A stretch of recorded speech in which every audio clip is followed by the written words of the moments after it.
بسم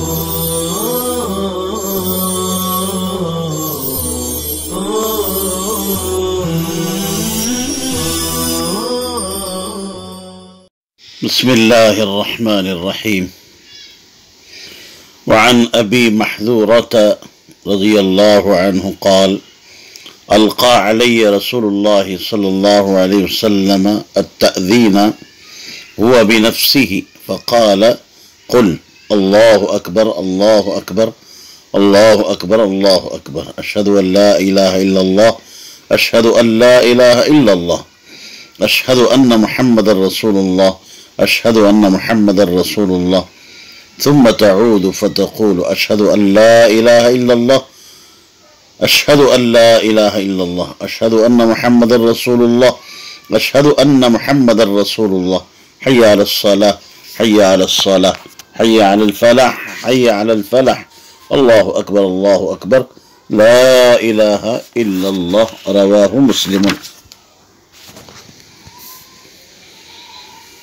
حضرت ابو محذورہ رضی اللہ عنہ سے روایت ہے، انہوں نے فرمایا کہ سرور کائنات صلی اللہ علیہ وسلم نے مجھے خود بغیر کسی واسطے کے اذان سکھلائی۔ چنانچہ آپ نے فرمایا کہ کہو: اللہ بہت بڑا ہے، اللہ بہت بڑا ہے، اللہ بہت بڑا ہے، اللہ بہت بڑا ہے۔ میں گواہی دیتا ہوں، یعنی جانتا اور بیان کرتا ہوں کہ اللہ کے سوا کوئی معبود نہیں۔ میں گواہی دیتا ہوں کہ اللہ کے سوا کوئی معبود نہیں۔ میں گواہی دیتا ہوں کہ محمد صلی اللہ علیہ وسلم اللہ کے رسول ہیں۔ میں گواہی دیتا ہوں کہ محمد صلی اللہ علیہ وسلم اللہ کے رسول ہے۔ پھر فرمایا کہ دوبارہ کہو: میں گواہی دیتا ہوں کہ اللہ کے سوا کوئی معبود نہیں۔ میں گواہی دیتا ہوں کہ اللہ کے سوا کوئی معبود نہیں۔ میں گواہی دیتا ہوں کہ محمد صلی اللہ علیہ وسلم اللہ کے رسول ہیں۔ میں گواہی دیتا ہوں کہ محمد صلی اللہ علیہ وسلم اللہ کے رسول ہیں۔ آؤ نماز کی طرف، آؤ نماز کی طرف، آؤ فلاح کی طرف، آؤ فلاح کی طرف۔ اللہ بہت بڑا ہے، اللہ بہت بڑا ہے، اللہ کے سوا کوئی معبود نہیں۔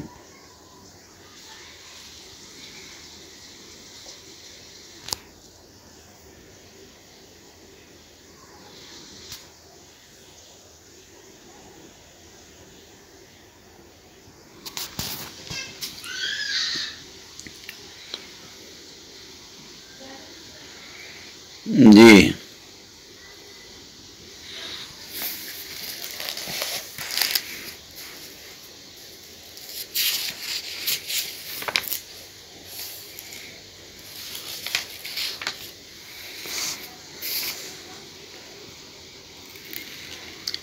اذان و تکبیر میں اللہ اکبر کی حرف را ساکن ہوا کرتی ہے۔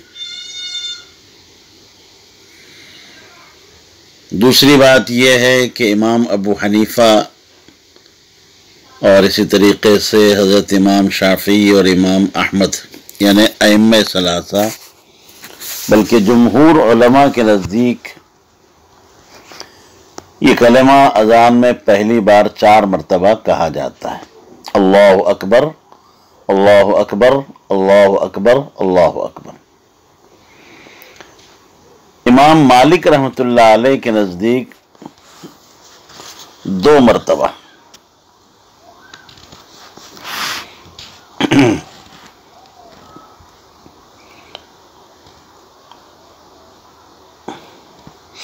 یہ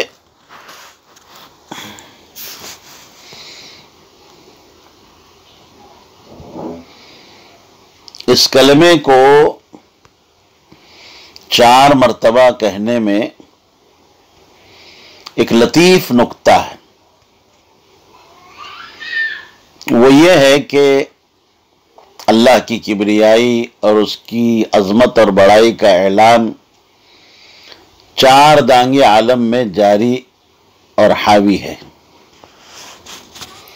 اور اسی طریقے سے عناصر 4 سے مرکب نفس انسانی کے خواہشات کے تزکیے میں بہت مؤثر ہے۔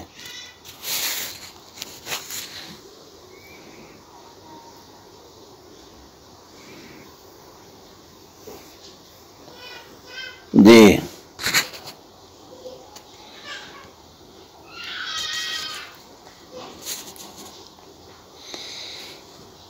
امام شافعی اور امام مالک کے نزدیک اذان میں ترجیح ہے۔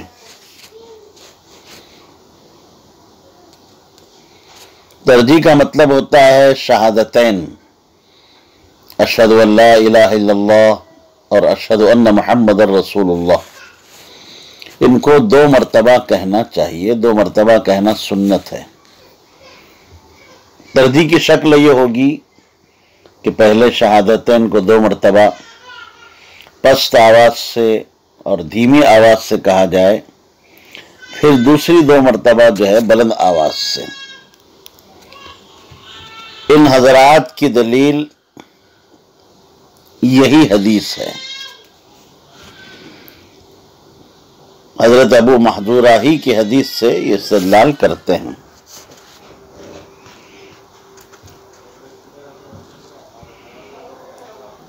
امام ابو حنیفہ اور اہل کوفہ کے نزدیک اذان میں ترجیح نہیں ہے۔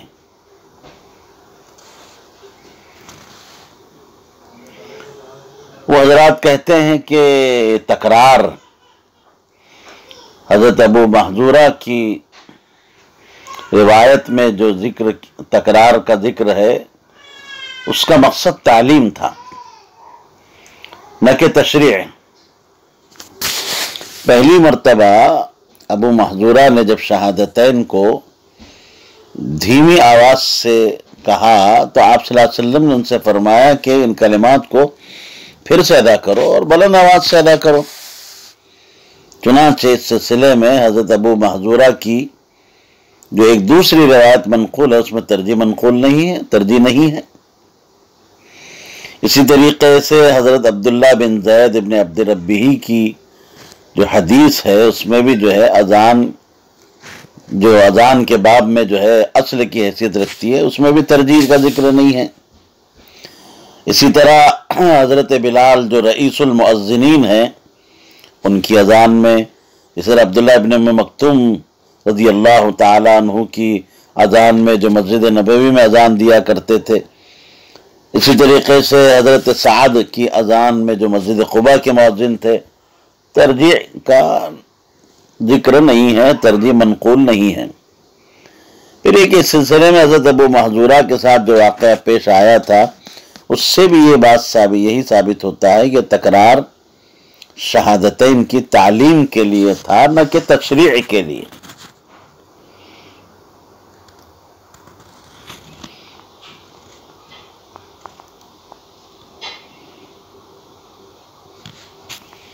جی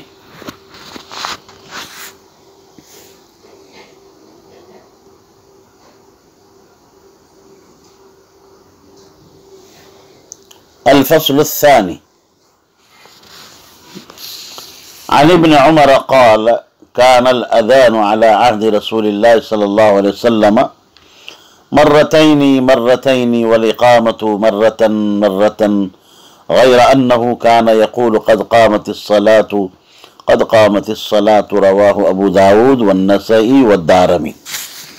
حضرت عبداللہ بن عمر رضی اللہ تعالیٰ عنہما سے روایت ہے، وہ فرماتے ہیں کہ سرور کائنات صلی اللہ علیہ وسلم کے زمانے میں اذان کے کلمات 2 دفعہ اور تکبیر کے کلمات 1 دفعہ کہے جاتے تھے۔ البتہ تکبیر میں قد قامت الصلاۃ کہ بے شک نماز تیار ہے، مؤذن 2 مرتبہ کہتا تھا۔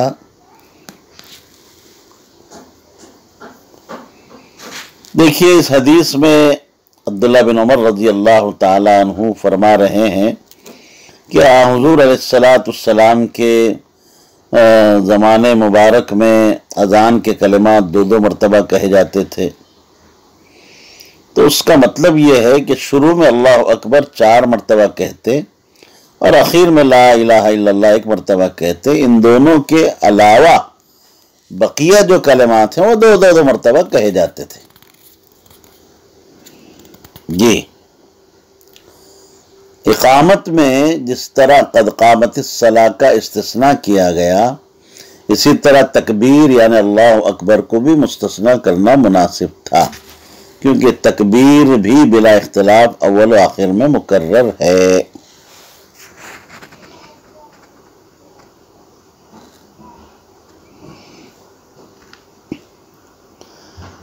دیکھیے علامہ طیبی رحمۃ اللہ علیہ نے یہ بات نقل کی ہے کہ امام مالک، امام شافعی، امام احمد یعنی ائمہ ثلاثہ اور ان کے علاوہ اور بھی حضرت اسحاق، زہری اور اکثر صحابہ تابعین کے نزدیک اقامت میں افراد ہے، یعنی اول آخر کی تکبیرات کو تو دو دو دفعہ کہا جائے، اس کے علاوہ دیگر کلمات کو ایک ایک مرتبہ دیں، جبکہ امام ابو حنیفہ، سفیان ثوری، عبداللہ بن مبارک اور اہل کوفہ کے نزدیک اقامت بھی اذان کی طرح مثنا مثنا، یعنی کلمات اقامت کو بھی دو دو مرتبہ کہا جائے گا، البتہ کلمات تکبیر کو ابتدائے اقامت میں 4 بار ادا کیا جائے گا۔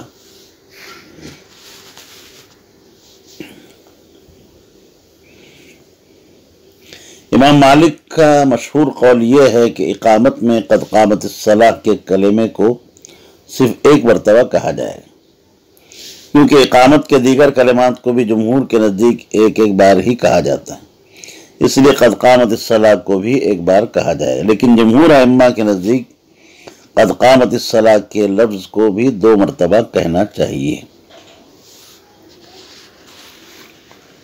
جی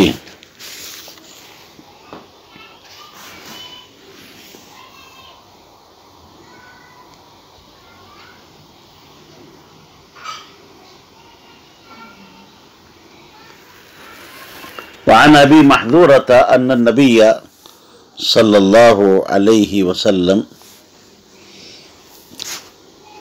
علمہ الاذان 19 کلمۃ والاقامۃ 17 کلمۃ، رواہ احمد والترمذی وابو داود والنسائی والدارمی وابن ماجہ۔ حضرت ابو محذورہ رضی اللہ عنہ سے روایت ہے کہ نبی پاک صلی اللہ علیہ وسلم نے انہیں اذان کے 19 کلمات اور تکبیر کے 17 کلمات سکھلائے۔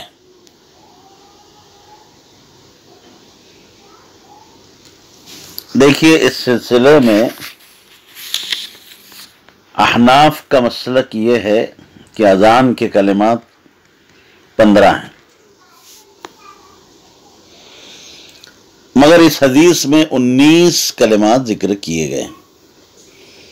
وجہ کیا ہے؟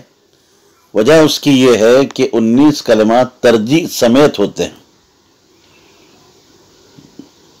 شہادتین میں ترجیح ہے، 2 مرتبہ آہستہ، 2 مرتبہ بلند آواز سے، جیسا کہ امام شافعی کا مسلک ہے، اور اس سے پہلے حدیث نمبر 2 کی تشریح میں بھی بتا دیا گیا۔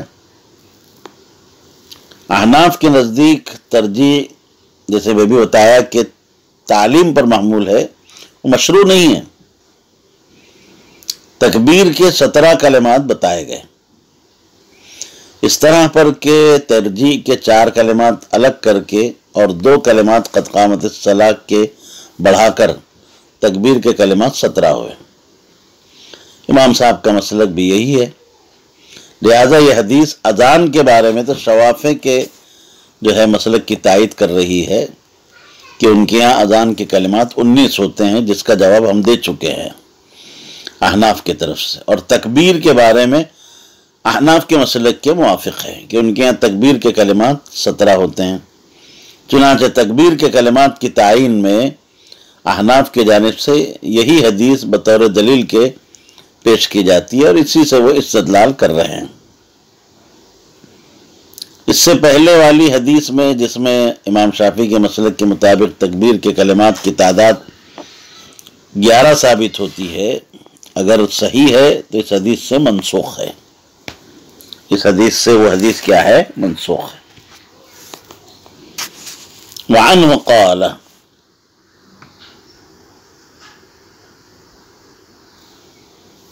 قلت یا رسول اللہ علمنی سنت الاذان قال فمسح مقدم رأسه قال تقول الله أكبر ترفع بها صوتك ثم تقول أشهد أن لا إله إلا الله أشهد أن لا إله إلا الله أشهد أن محمد رسول الله أشهد أن محمد رسول الله تخفض بها صوتك ثم ترفع صوتك بالشهادة